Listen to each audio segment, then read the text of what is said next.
everyone, welcome back to Cooking with Kani. Thank you for joining me again. Today I'm going to share with you a delicious chicken enchilada recipe. It is not authentic, it is my own version, but I think you will enjoy it. It's very delicious and I'm happy to share it with you. So you're going to need some chicken breasts, and I'm actually going to slow cook these chicken breasts in my Ninja Foodie. You're going to need some white corn tortillas. You can use flour, but I enjoy the corn better for this recipe. You're going to need any cheese of your choice. I'm choosing the Mexican blend.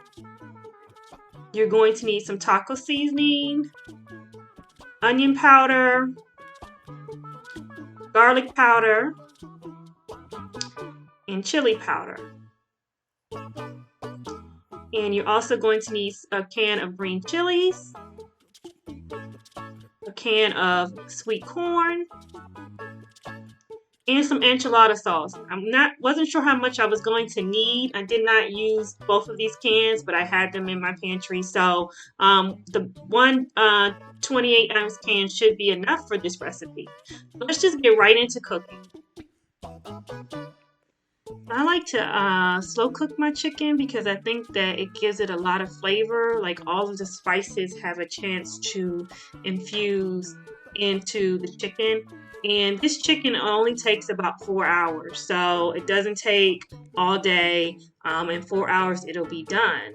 So I'm basically seasoning it with all of the seasonings I mentioned earlier, the taco seasoning, the onion powder, and the garlic powder. And I do not measure, I do eyeball my seasonings, so I'm not going to be providing measurements here, but I think you get an idea of how much I'm using.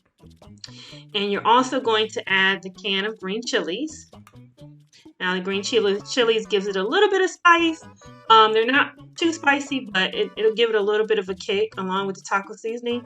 And I'm adding about a cup of enchilada sauce and a half a cup of water.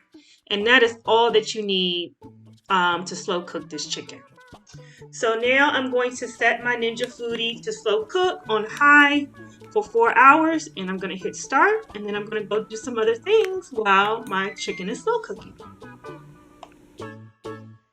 So when the chicken is done, I just shred it with 2 forks. As you can see, it is falling apart. It is very tender.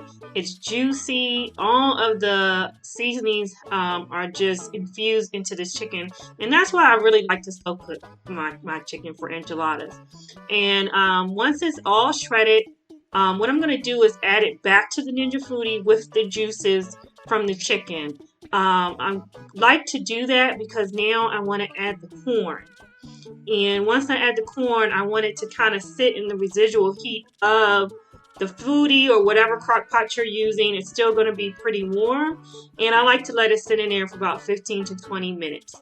So I like a lot of corn, so I almost added the whole can. But you add as much as you like. And while that's just kind of sitting there and melding together, I'm going to get ready the other parts of the recipe. Now it's time to assemble the enchiladas. You're going to need, of course, a casserole dish. You're going to want to heat up your tortillas so that they are pliable and they do not break when you roll them. You can do that in the microwave with a damp cloth on top, paper towel on top, or you can do them wrapped in tinfoil in the oven.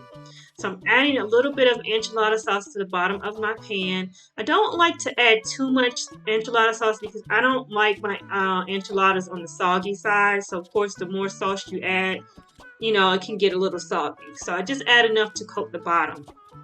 So I heated up my tortillas in the oven. So now they're nice and pliable.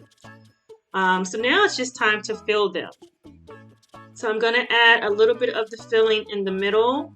I just make sure that I don't overstuff them. It's very easy to want to add a lot of stuffing. If you do that, then you're going to break your tortilla. So just be a little bit on the conservative side, but still a good amount to get a nice hearty enchilada. So I'm also going to add a little bit of the Mexican cheese. And then I'm just going to roll it up just like this. Very easy. And you want to put it seam side down in your pan. So you just repeat until you have filled up your whole pan. All right, so the enchiladas are all rolled into the pan. So now I'm going to top it with a little bit of the enchilada sauce. Like I said, I don't go crazy with it because I don't like really soggy enchiladas. And just one quick tip, leftovers are really, really good. And if you like crispy enchiladas, you can heat up leftovers in the air fryer. Oh my goodness. And it was so delicious. So now I'm going to top it with some of the cheese, a good amount of the cheese because I like cheesy enchiladas. And then I'm going to bake it in a 350-degree oven for about 25 to 30 minutes. And then I will show you what they look like when they're done.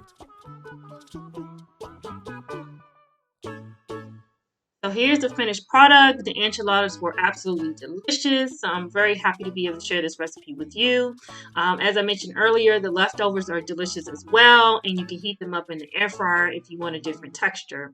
I also like to eat them with this guacamole salsa. This stuff is so delicious. It's good on everything, tacos or anything like that. So I just wanted to share that.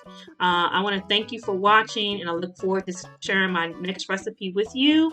And until then, happy cooking.